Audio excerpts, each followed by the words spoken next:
Olá, irmãos e irmãs, a paz do bom Deus, sejam muito bem-vindos para mais um momento de meditação da palavra, mais um momento de mergulharmos juntos nas Sagradas Escrituras. Eu sou o irmão Daniel Arcanjos, carmelita pequenino da comunidade Chuva de Rosas, e é uma grande alegria continuar caminhando com vocês, continuar meditando as Santas Escrituras junto com vocês.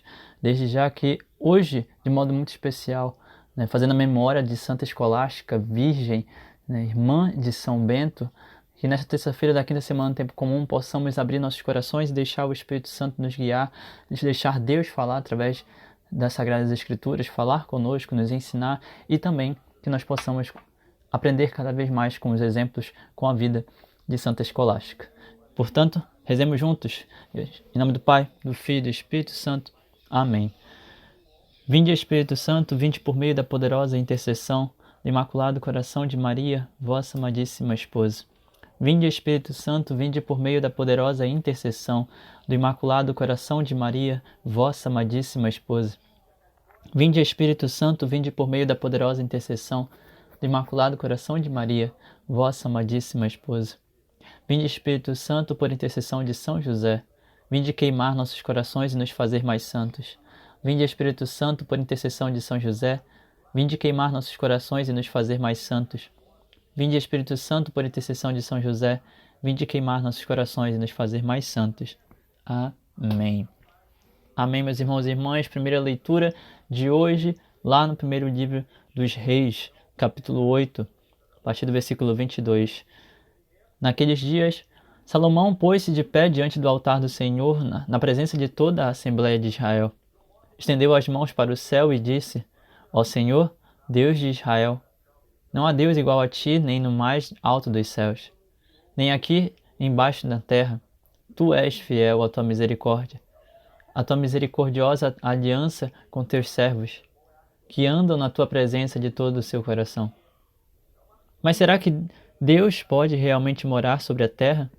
Se os mais altos dos céus não podem te conter, muito menos esta casa que eu construí. Mas atende, Senhor meu Deus, atende a oração e a súplica do teu servo. Ouve o clamor e a prece que ele faz hoje em tua presença. Teus olhos estejam abertos noite e dia sobre esta casa, sobre o lugar do qual disseste: aqui estará o meu nome.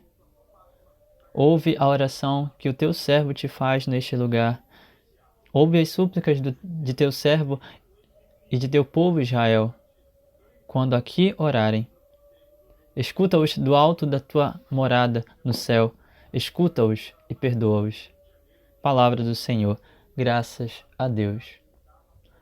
Salmo responsorial, Salmo número 83, 84, a partir do versículo 3 até o versículo 11. Quão amável, ó Senhor, é a vossa casa! Quão amável, ó Senhor, é a vossa casa! Minha alma desfalece de saudades e anseia pelos átrios do Senhor. Meu coração e minha carne rejubilam e exultam de alegria no Deus vivo. Mesmo o pardal encontra abrigo em vossa casa, e a andorinha ali prepara o seu ninho, para nele seus filhotes colocar. Vossos altares, ó Senhor Deus do universo, vossos altares, ó meu Rei e meu Senhor. Felizes os que habitam vossa casa, para sempre haverão de vos louvar. Olhe, ó Deus, que és a nossa proteção. Veja a face do eleito, o vosso ungido. Na verdade, um só dia em vosso templo vale mais do que milhares fora dele. Prefiro estar no limiar de vossa casa a hospedar-me na mansão dos pecadores. Quão amável, ó Senhor, é a vossa casa! O Senhor esteja conosco, Ele está no meio de nós.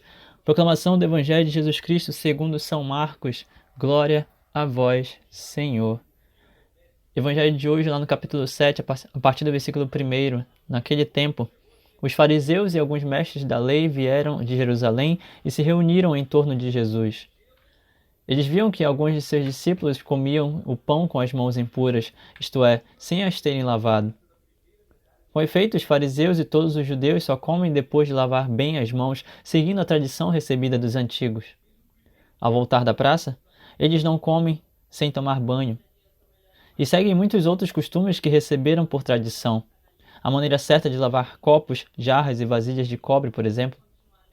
Os fariseus e os mestres da lei perguntaram a Jesus: por que os teus discípulos não seguem a tradição dos antigos, mas comem o pão sem lavar as mãos?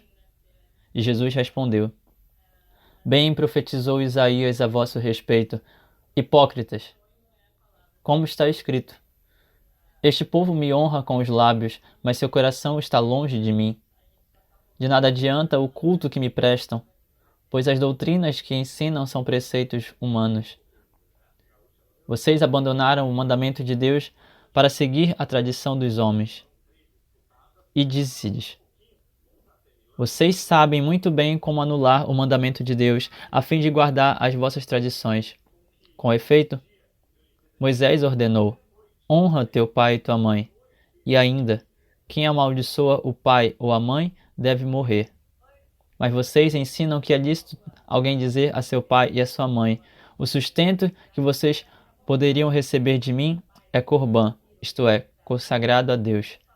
E essa pessoa fica dispensada de ajudar seu pai ou sua mãe. Assim, vocês esvaziam a palavra de Deus com a tradição que vocês transmitem. E vocês fazem muitas outras coisas como esta. Palavra da salvação. Glória a vós, Senhor.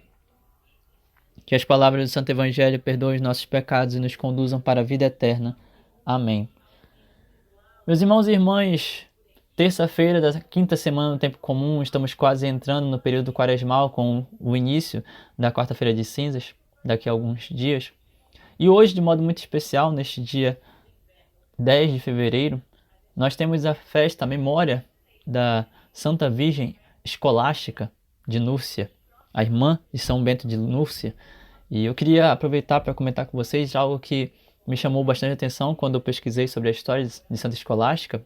Conhecia pouco sobre ela, e uma das coisas que me chama a atenção é que na maioria das vezes nós lembramos imediatamente de São Bento, até por conta da cruz de São Bento, das cruzes, né? A cruz dupla de São Bento, até por conta das orações, e principalmente pelo fato de que as orações e a cruz remetem imediatamente ao santo. Nós lembramos muito facilmente do santo, mas nós, na maioria das vezes, não sabemos, por exemplo, que Santa Escolástica entrou na vida religiosa primeiro que o irmão.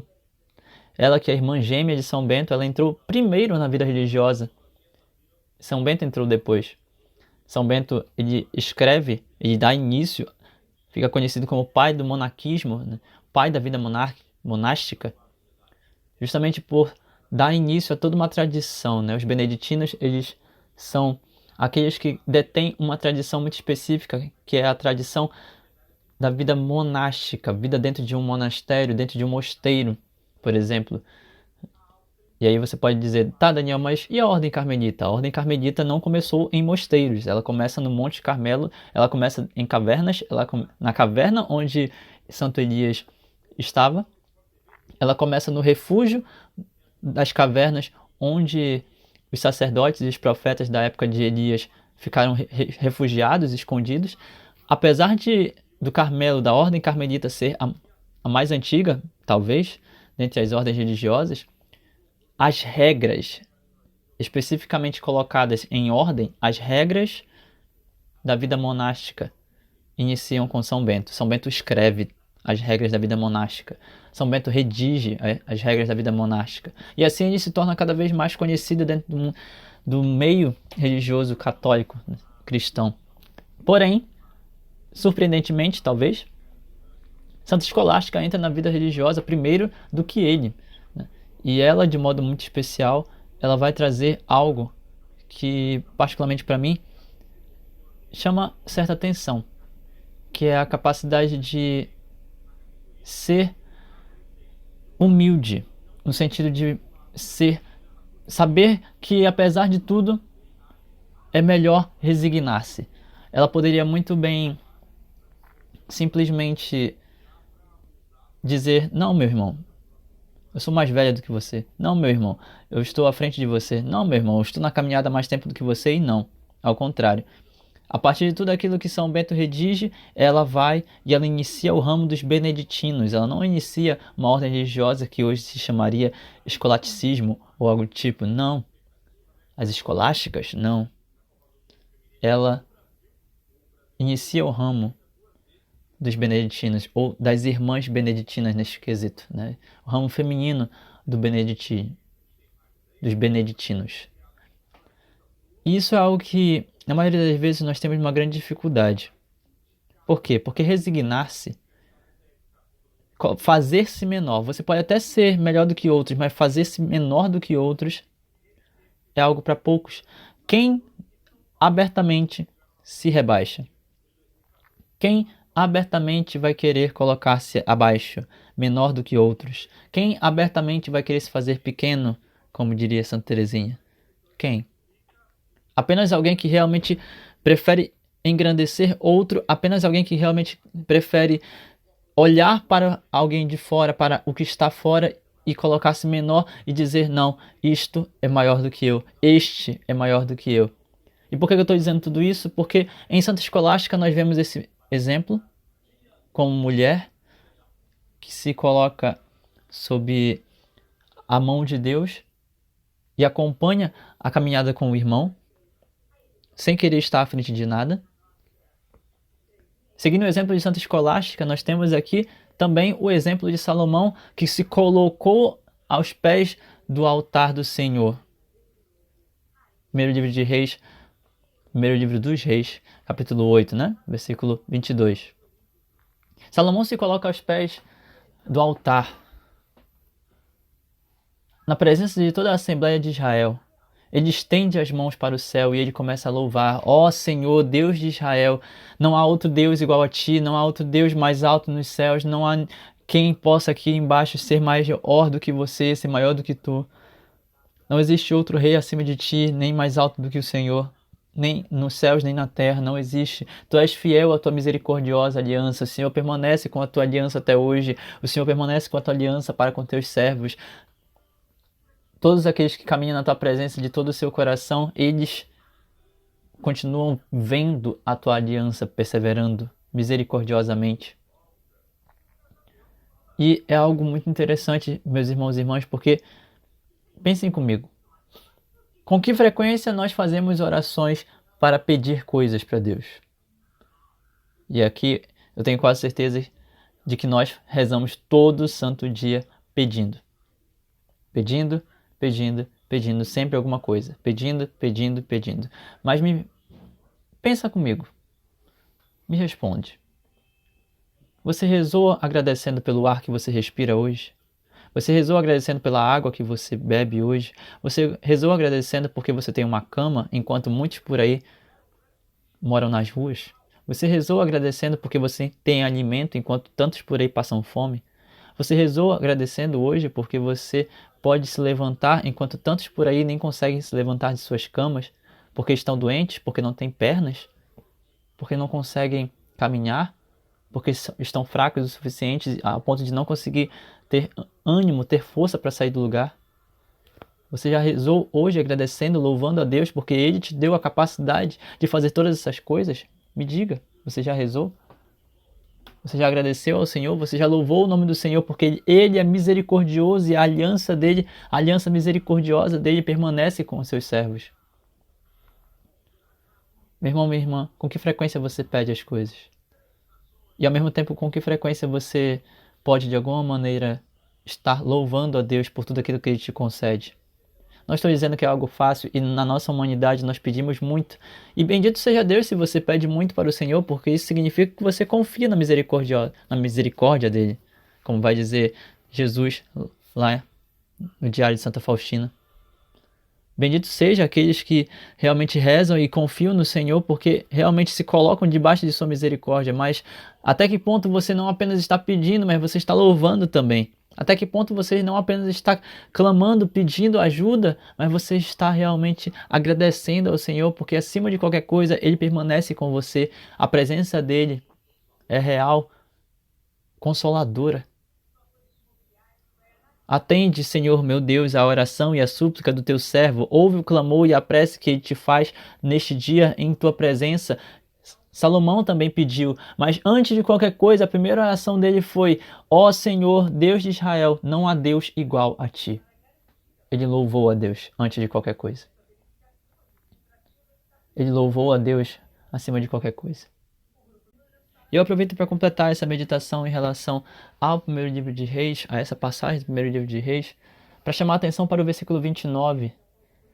Teus olhos estejam abertos noite e dia sobre esta casa, sobre o lugar do qual disseste: aqui estará o meu nome. Por que, meus irmãos e irmãs, destacar justamente este versículo? Porque pensem comigo, olha que coisa curiosa. Salomão poderia ter dito dia e noite, mas ele falou noite e dia. Por quê? Teus olhos estejam abertos noite e dia. Porque de noite é difícil para nós humanos enxergarmos. Então a urgência, o auxílio, a proteção, ela é mais necessária à noite. Então, Senhor, permanece olhando para nós com os teus olhos bem abertos, principalmente à noite, onde está a escuridão, porque o Senhor é a nossa luz. E de dia também, para que nós possamos permanecer debaixo da tua segurança. Vela por nós, zela por nós à noite, durante a escuridão, quando estamos dormindo, vele por nós. E principalmente também à noite, porque é onde estão os perigos, onde nós acabamos passando por situações que podem não ser tão seguras. Senhor, olha para nós. E de dia também, sobre esta casa, sobre este lugar, sobre onde tu estás. Vela também de dia, para que permaneça em segurança e que nada aconteça com os teus servos que estão na presença da tua arca da aliança. Na presença do povo de Israel, vela dia e noite, vela noite e dia. Porque o Senhor prometeu: aqui estará o meu nome. Ouve a oração que o teu servo faz neste lugar. Ouve as súplicas do teu servo e do povo de Israel quando aqui orarem. Escuta-os do alto da tua morada no céu. Escuta-os e perdoa. Perdoa. Olha só que bela a oração de Salomão. É uma oração que nos ensina. É uma oração de resignação. Salomão que se coloca à frente de um povo como intercessor e diz: Senhor, por favor, eu me faço pequeno diante de ti, porque tu és grande, tu és acima de tudo e de todos, tu és o maior de todos, a tua grandeza é incomensurável. Ouve as preces, por favor, ouve as preces, perdoa-nos, ouve as preces. Permanece conosco, olha por nós, vela pelas nossas vidas, Senhor. É uma forma de orar, meus irmãos e irmãs. Mas percebam, o que eu destaco aqui é a resignação ao ponto de louvar primeiro. Porque nós pedimos muito, mas louve primeiro. Agradeça primeiro. Deus é grande, Deus é supremo, Deus é soberano, Deus é Deus. Louve primeiro. Louve primeiro. E aqui eu quero destacar, a partir do Salmo, neste momento, algo que é muito raro. Isso daqui acontece muito com quem é religioso, principalmente, religioso consagrado, né? Por isso, também um salmo muito propício para a vida de Santa Escolástica. Desde a infância de Santa Escolástica, desde a sua infância, assim como São Bento, ela nutria dentro do seu coração uma vontade enorme de ser santa. Ela queria viver com Deus. E isso é algo muito marcante, muito exemplar para nós, particularmente. Porque se a gente parar para analisar o Salmo com muita profundidade, nós vamos ver Santa Escolástica presente nele. Quão amável, ó Senhor, é vossa casa. Imagina isso, você tem a oportunidade de passar a sua vida toda dentro de um mosteiro, passar a sua vida toda dentro da casa do Senhor, passar a sua vida toda rezando, passar a sua vida toda servindo a Deus. Qual é a maior alegria? Passar uma vida toda se estressando com situações absurdas do dia a dia, ordinário, né, no trabalho, enfim, ou passar uma vida toda dentro da casa do Senhor. Eu não estou dizendo que você precisa abandonar sua vida. Não estou dizendo que você precisa deixar de lado tudo aquilo que você faz. E se quiser, se for da vontade de Deus, faça isso, não tem problema nenhum. Mas o importante é fazer a comparação. O que é mais agradável? É mais agradável estar num final de semana num bar? É mais agradável estar no final de semana em meio a festas? É mais agradável estar durante a semana se desgastando completamente com situações estressantes, situações absurdas? Ou estar na casa do Senhor? Qual é a resposta do Salmo de hoje? Quão amável, ó Senhor, é a vossa casa. Minha alma desfalece de saudades e anseia pelos átrios do Senhor. O que o Salmo está dizendo para nós, meus irmãos? Ele está dizendo literalmente: sinto saudade de Deus. Eu sinto saudade de Deus. Eu sinto saudade de estar servindo. Eu sinto saudade de estar na casa dele. Eu sinto saudade de falar com ele. Eu sinto saudade de rezar. Eu sinto saudade de cantar para ele, de estar na missas. Eu sinto saudade. E meu corpo anseia pelos atos, anseia por uma vida religiosa, anseia pela vida na igreja, anseia por isso. Quantos e quantas realmente sentem isso de verdade? Aqueles que rezam, aqueles que buscam a santidade, aqueles que buscam os caminhos do Senhor, esses sentem isso. Nós, consagrados, nós sentimos isso, sentimos esse desejo, esse anseio.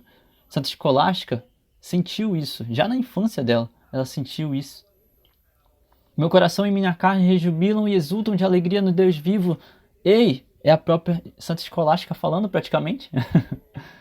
Um salmo, mas é um salmo que reflete as vidas daqueles que são religiosos. Por quê? Porque a busca pelo Senhor, o desejo de estar com Deus vai muito além e muito acima de qualquer coisa. Se nós pudéssemos, nós morávamos dentro da igreja. A gente fazia acampamento dentro da igreja. Mesmo o pardal encontra abrigo em vossa casa, e a andorinha ali prepara o seu ninho para nele seus filhotes colocar. O que o Salmo quer dizer com isso? Ele quer dizer que aqueles que foram criados pelo Senhor, de modo particular, a natureza criada pelo Senhor, sempre vai buscar uma forma de estar no abrigo da casa de Deus. Faz do mundo a casa de Deus, e sendo casa de Deus, procura abrigo. O pardal encontra abrigo, a andorinha prepara o seu ninho ali. Santa Teresinha costumava dizer que não seria bela a natureza se todas as flores fossem rosas. A beleza da natureza, a beleza da criação de Deus está no fato de que nós somos diferentes, cada um de nós somos diferentes. Imagine que eu sou um pardal, você é uma andorinha. Eu sou uma rosa, você é uma margarida. Eu sou o Daniel, quem é você? Somos diferentes. Mas ainda assim, todos nós de alguma maneira procuramos abrigo em alguma casa. E a nossa alma busca abrigo na casa do Senhor, mesmo que a gente não admita isso. A nossa alma busca abrigo na casa do Senhor. Cada um à sua maneira. O pardal encontra abrigo na casa de Deus. A andorinha prepara o ninho ali dentro ao ponto de criar os seus filhotes ali dentro. Aqueles que têm filhos querem criar os filhos para Deus. É bom que criem os filhos para Deus. Vossos altares, ó Senhor Deus do universo, vossos altares, ó meu Rei e meu Senhor.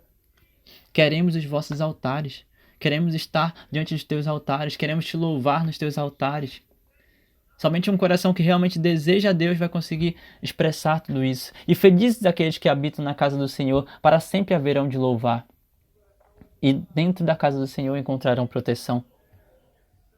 Bendito seja Deus por isso. Bendito seja Deus. Mas aqueles que não têm um coração verdadeiramente piedoso, um coração verdadeiramente prostrado, como vai dizer Santo Agostinho, um coração que não quer ter um coração de Santa Escolástica, um coração de São Bento, um coração que não quer ser apaixonado por Deus e que não busca a santidade, é um coração que está completamente duro e fechado, igual aos fariseus no Evangelho. Os fariseus estavam muito preocupados com as leis. Leis que eles mesmos fizeram e que deturparam as leis de Deus. Eles estavam preocupados com as aparências, as impurezas do corpo ao lado de fora, né? As impurezas do corpo da parte de fora. Lavar as mãos, lavar os pés, tomar banho. Eu não estou dizendo aqui que não é importante lavar a mão. Não estou dizendo aqui que não é importante lavar os pés. Não estou dizendo aqui que não é importante tomar banho.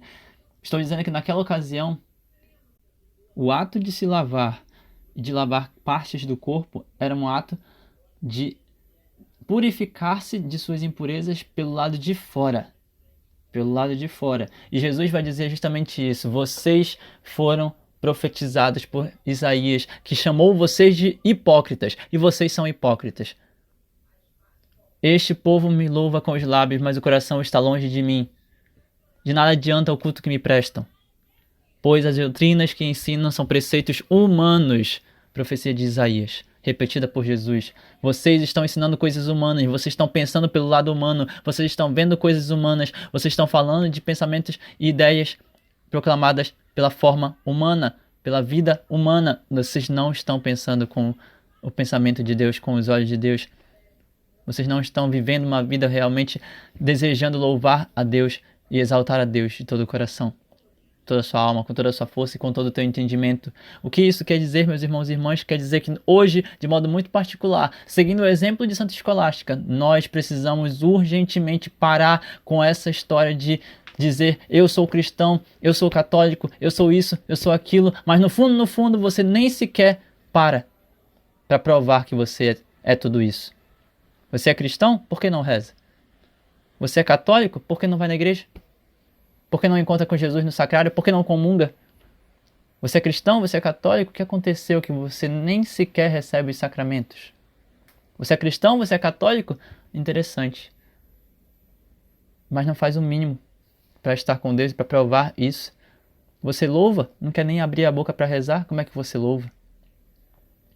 É assim que nós somos católicos? É assim que nós somos cristãos? É assim que realmente estamos louvando a Deus? Louvando com os lábios ou com o coração?